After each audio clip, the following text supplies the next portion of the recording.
Yo, yo, yo. Welcome to another episode of More Than a Game podcast. I'm your host, Courtside Ross, and today we have a special friend of mine, DJ Vasiljevic. He just graduated from the University of Miami. How you doing today? I'm good, brother. I appreciate you having on me. Got you. So you just signed a contract with in the NBL, right? The Sydney Kings, right? Yep. Okay, so what's the biggest thing that you feel could come from this contract?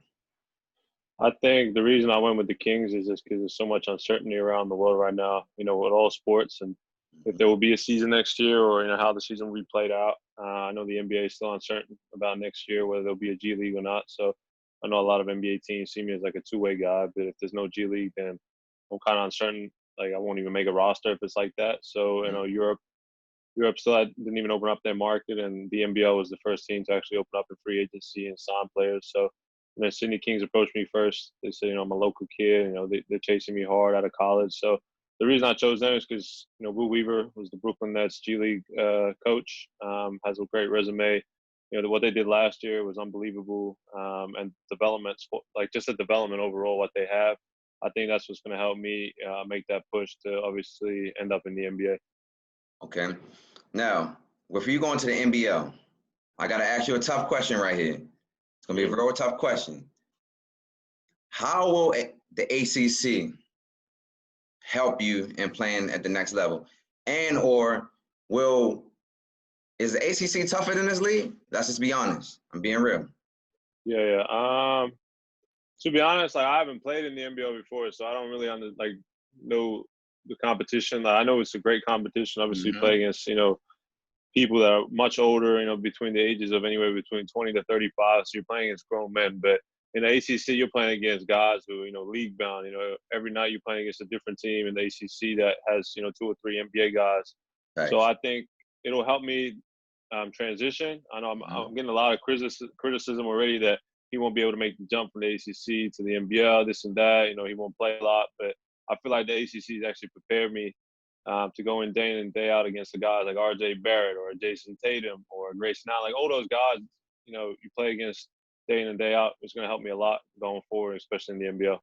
And that's exactly why I asked you that, because just the names you named. I mean, you didn't even name Zion Williamson, for an example. You know what I'm saying? It's a lot of players that come out of the ACC. You actually played in the highest level of basketball, and you played at the top level. And there's no disrespect to the NBL, no disrespect. So that question I asked wasn't even a disrespectful question. I just want to know how that was going to prepare you for, because you played the best of the best already. You played against all these one and dones. With you being a 4-year guy at Miami, I'm more than capable of saying right now that I think you're a league player. But what I want to see more from you in college was, I don't feel like you put the ball on the floor enough. So was that more of an offensive system set, or was it because that's something you just need to work on? I think a bit of both. I think, I was a little restricted in what I did, but, I'm not going to blame the coaches for it. I mean, you just got to go with the flow. And obviously, I'm not a guy that's going to sulk for not getting the ball a lot or not being able to do certain things. Obviously, I go out there and compete. I want to win. So I put the team first over myself. And that's something I got to work on off the court, so in my individual time. But yeah, I'm working on my game a lot. I think there was a nice stat that the NBL actually came out with saying 27% of my shots that I made on threes were unassisted. So, I've slowly been able to make that transition of, putting the ball on the floor and creating my own shots. So I'm just trying to expand my game. But I say, it's a little bit of both. I think you honestly already can put the ball on the floor. That's just my perspective from watching you. I watched a lot of games from you. I saw the Illinois game. That was a thriller. Y'all had a 25-point lead, and the next thing you know, Illinois made a run, and y'all had the Dan Eagle to a last shot to win. I saw the Temple game. That was a thriller. I went to the Coppin State game. You invited me to that game, and I appreciate you for that. I saw the Clemson game at Little John Coliseum. Y'all were involved in a lot of close games. But from what I saw from the University of Miami, I didn't see that y'all had enough playmakers around you to make the game easier for you. I think y'all had some great talent, but I didn't see that y'all had enough playmakers to make the game easy for you. And I just wanted to kind of see you put the ball on the floor a little bit more. And I think you're more than capable of putting the ball on the floor. I've seen clips of you, crossing somebody, step back, hezzy and all of that, getting to the rim and pull up. I just think that that if you look at your numbers, I don't think your numbers are very indicative of you. If you look at your numbers and you say that you shot 34% from three last year, I can also attest to that and say you shot almost 80 or almost upper 80s percent from the free throw line your whole entire career. There are a lot of guys that I've seen shoot 40% from three and 50% from the free throw line. So I already know what you can do. I think the scouts know what you can do. I just think that you should just focus a little bit more and putting the ball on the floor. And I think you'll be fine. I mean, I think you already know your role at the next level. So how do you feel that the next level will help you become? How do you feel like the NBL will help you become the player that you want to be? Yeah, so I've interviewed with multiple NBA teams over this period, and I still got a few more to go. But they all say the same thing, that they felt I was a little restricted in the offense. Look, I'm not going to say I was or I wasn't. I was just trying to play my role and help the team win, like I said. But they just want me to do what you exactly say, put the ball on the floor, be able to create my own shot, create for others too. So at the next level, Will Weaver, he's got many NBA contacts. He's already reached out to anywhere between 10 to 15 teams asking, like, what do you see this kid at? And they all say the same thing. We just want to see him, put the ball on the floor, create, and do certain things and be able to create his own shot or create for others. So he's already done that. Like, I haven't even stepped foot in Australia. We've had, 3 or 4 Zoom meetings where he said, all right, this is the plan. We're going to get you there, in year one. So they're doing a great job on that end. And I just got to keep working hard when I'm by myself here, just to get better every day. So tell us why the NBL is for you. I think it comes with a little bit of uncertainty. The NBL wasn't my first option, but it was definitely my first option once the quarantine hit, like the coronavirus hit, because they actually, the cases, they haven't even reached 7,000 cases total in Australia. Wow. So they're making a big they're making a big deal out of it. Some cases are rising in Victoria, my home state, but it's not like America where, Florida's getting 15,000 a day. So I think they're over-exaggerating a little bit, but, I think the CEO and GM of the NBL are doing a fantastic job of postponing the season for 2 months so we can get fans in the stand, get an atmosphere going. And I think I just wanted to go in there and do that, just play, hoop, and just develop. That's the main thing for me. Yeah, you're definitely going to develop. And for everybody that doesn't know about you, I think you're one of the best kept secrets right now. That's just how I feel. I've been watching you for a long time. And I don't think that you got the credit that you necessarily deserve. I see a lot more than you just than just a catch and shoot type of player. I do think that on the defensive end, you could be a little bit better. But I've seen games where you've been very active with your hands on the defensive end. So wherever you might feel like there's a deficiency, I feel like you make up for something else. And there are not a lot of guys. If you look at all the best players and best shooters in the world, go back and look at their free throw percentages in college. A lot of these guys ain't shooting 80, 90% from the free throw line. That's something you're doing. So that's letting the people know right there, you're already a natural shooter. So with that being said, who is the best player that you played against in college? Oh, that's a hard one. I think Jason Tatum for sure.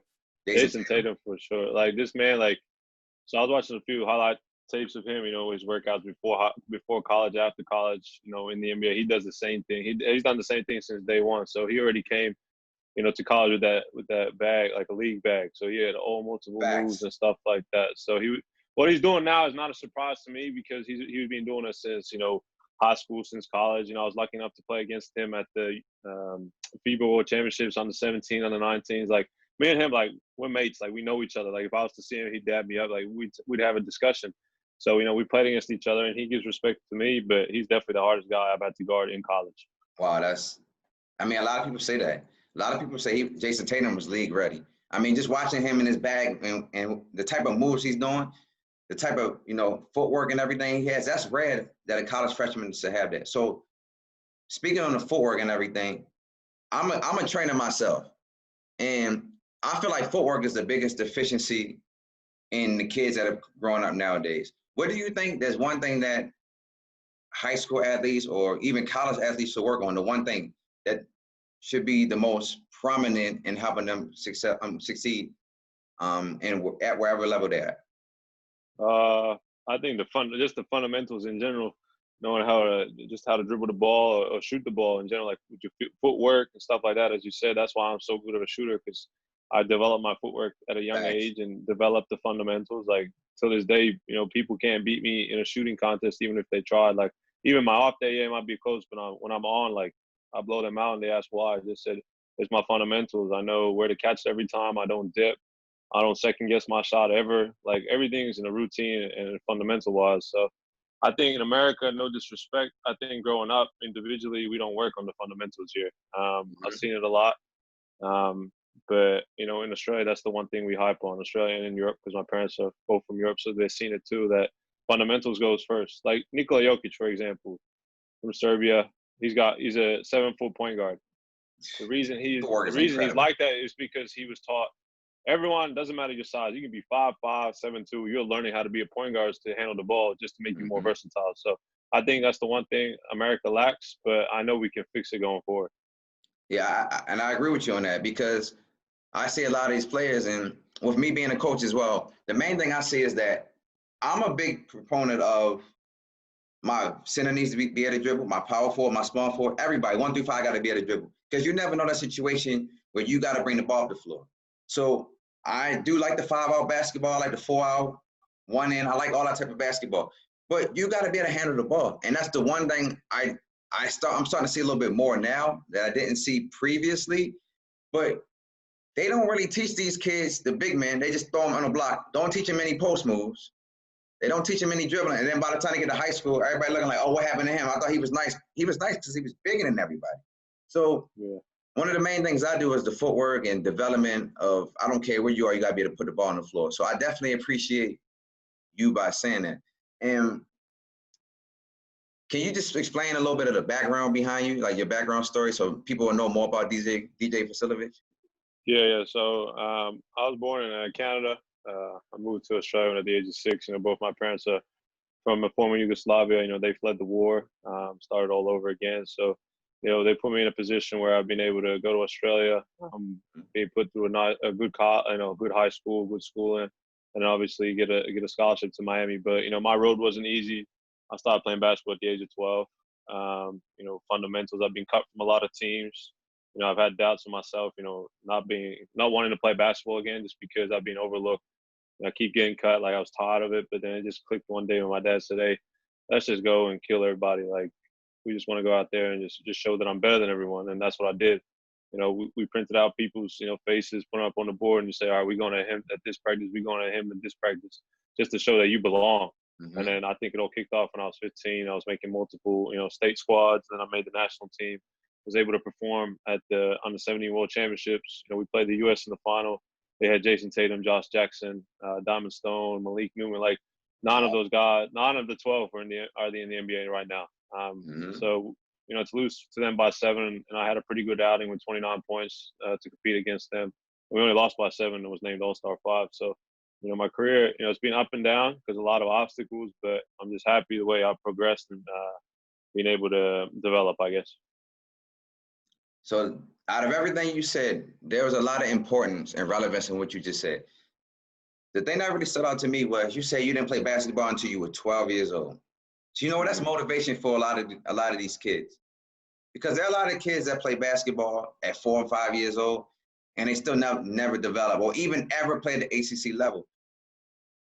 That's a remarkable story within itself, by you being 12 years old, never playing basketball until you're 12, and you playing basketball at the highest level after being cut multiple times, playing against the best players, going to University of Miami, a great school, great campus, great atmosphere, and that I definitely got to pay a lot of homage to you on that one. Definitely, DJ. So got to show a lot of love on that end. No, I appreciate it. Thank you. I've been overlooked all my whole life, and I mean, even when I went to the ACC, everyone said, he's not going to play. He's going to, go 1 year, transfer out, like all that stuff. And I'm like, nah, like, I'm going to show you that I can compete. Like, a lot of Australians, they can have great careers in Australia, and then colleges will come running at them. But when they get to college, 1 year you're not playing, you're playing 5 to 10 minutes, you're not taking advantage of your minutes, boom, you're transferring out. So I was able to stay. It was a learning process for me. I played 15 minutes a game as a freshman, then I ended up starting my sophomore year. You just got to be patient and put more work in than the others. And I think that's the one thing I was credited for when I got on campus, is that I was the hardest worker and I was only a freshman. So I was able to, go out there, do what I had to do, and then obviously, play a bigger role going forward when I was a junior and senior. So talk to me about your last season in Miami. Mhm. What do you think y'all could have did better with? I think it's, we didn't have enough playmakers. I guess I think we could all score the ball, but we just couldn't play make for one another. And obviously, the last few years we've been hit by an injury bug, and we haven't been able to have a full squad. So we'd have everyone back for one game, but then boom, someone goes down or another person goes down, and boom, he's out 3 to 4 games. So I think we were never able to put a squad together and build that team chemistry. And I think that's the one thing we lack, but definitely the playmaking ability. Okay, and I can concur with that because I do think y'all had some great one-on-one players. I think you're a great one-on-one player yourself. I love a lot about your game. I love the way you can. I like how you pump, step, sidestep, get your shot off real quick. I like a lot of things you do. I like just how you. I pretty much call it a gun. Like you use a gun. Soon as you get the ball, you ready to shoot. You know what I mean? So I love that about your game. I love your mental fortitude of the game.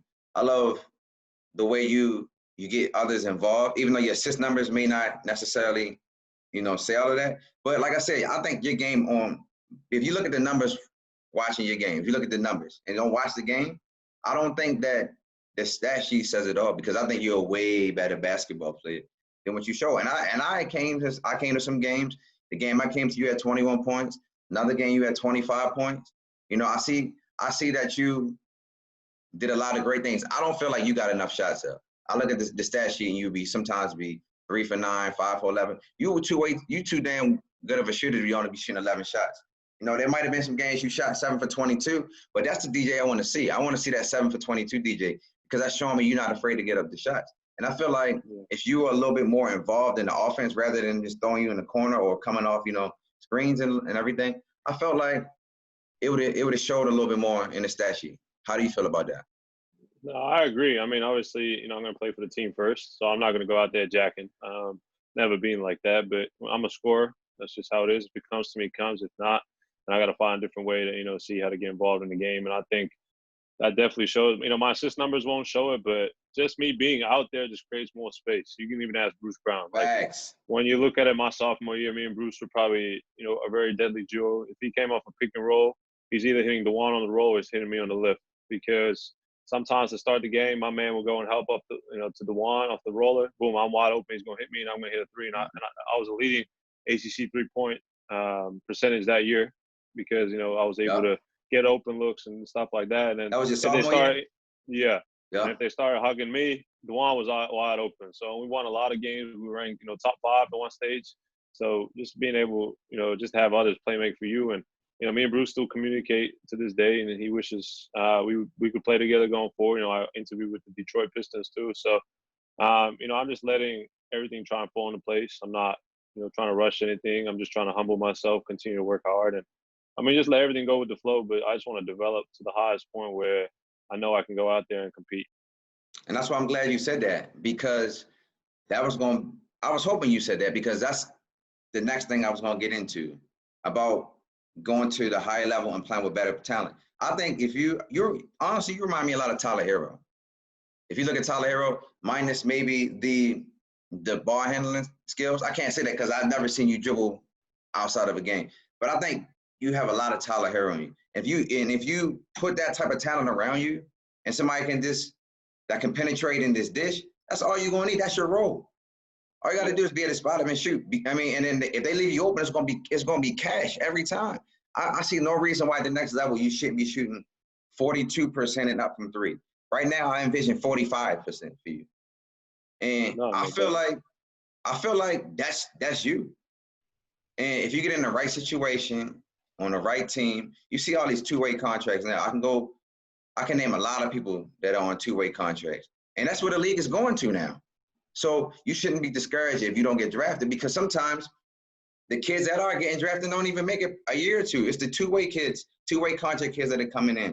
People from G League. Look at Kendrick Nunn for an example. Nobody knew who he was on Miami 2-3 years ago. Now Daniel was going for Rookie of the Year. Yeah. So I can name you Steph Curry Davidson, Kawhi Leonard, San Diego State, Paul George, Fresno State, Damian Lillard, Weber State, CJ McCollum, Lehigh. Those are all small schools right there, just off the top of my head. James Harden, Arizona State. Well, that's not really a basketball school, honestly. And what you're saying right now is that the top players that, McDonald's All-Americans, they're not even the ones that's making it. It's the kids like you that's making it. And if you continue to put that work in and continue to do the things you do, I know what's going to be and what's going to come from DJ Vasiljevic. So, I mean, that's what I'm saying. I'm just trying to stay humble and continue to work because, just because I went to the NBL doesn't mean I'm shying away from my NBA dream. Like, everyone has their own path. This is just because of the whole coronavirus situation. I knew if there was no coronavirus, I'd be working out in front of teams showing that I could showcase more than they've seen. Mm-hmm. So for me, it's just being, patient and continuing to work hard because I can't, blame people. Hey, I wasn't being used in the right system. Like, that's what I'm hearing. Like, you weren't used right. You weren't getting enough shots. I said, look, I was just trying to play for the team. Right now, I'm trying to go forward and showcase what I can and fit into a role, where I'm wanted.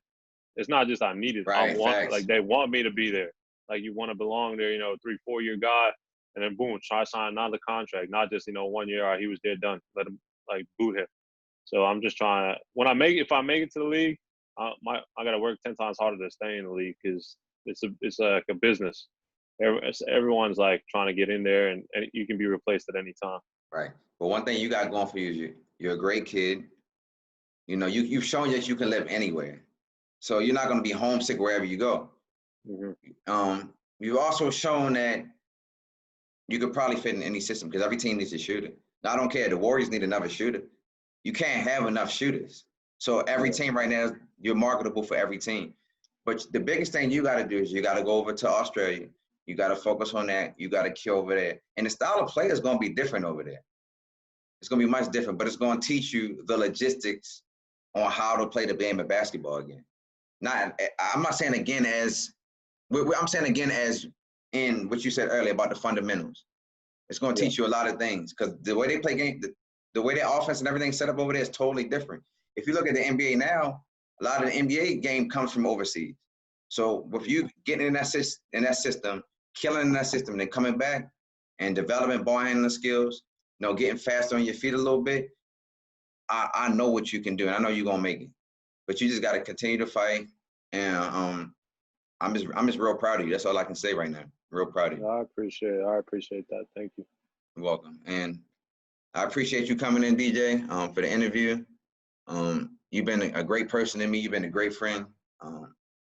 You reached out to me on times. I've even came to Charlotte. That time you came to Charlotte, like it was after a game. You could have been like, nah, like 98% of the players would have been. You didn't know me at the time. You showed love and said, no, you can come down to the hotel. And we talked there for like an hour and a half. You could have been doing any other thing, but you chose that day to, come down in the middle of an ACC tournament and kick it with me. And you also allowing me and my girl to come down to, Miami and, showing love there. I really appreciate it. So. No, always. That's like the person I'm trying to be, though. Like, I'm not trying to be one of those guys. It's just all about ball. Like, I know I get heavily involved in the community. I care about other people and always have some time to, I'm a basketball player, but I also have time just to give back, I guess. And obviously, as I said, I allowed you to come to the hotel. Like, I would have allowed anyone that was, I wanted to get to know and stuff like that. And you've done tremendous things. We stay in touch. And I mean, it's going to be like that. It's not, we talk now and never talk again. Like, it's going to be a continuing thing. So, man, thank you. I appreciate you for joining the show. No problem. Thanks for having me. Is there anything you want to say that people can follow you at Instagram, Twitter, whatever? I mean, yeah, they can follow me on Instagram. Probably 3J Vasiljevic is my name. And I mean, if they want to follow, hit me up, whatever. Like, I'm not going to come out here promoting myself because that's not who I am. I'm just a humble person. Like, if I get a follow, that's fine. Like, I just want to, live my life. I'm a regular person, but at the end of the day, I love playing basketball. That's really it. Man, thank you, and I appreciate you. No, thank you. Thank you.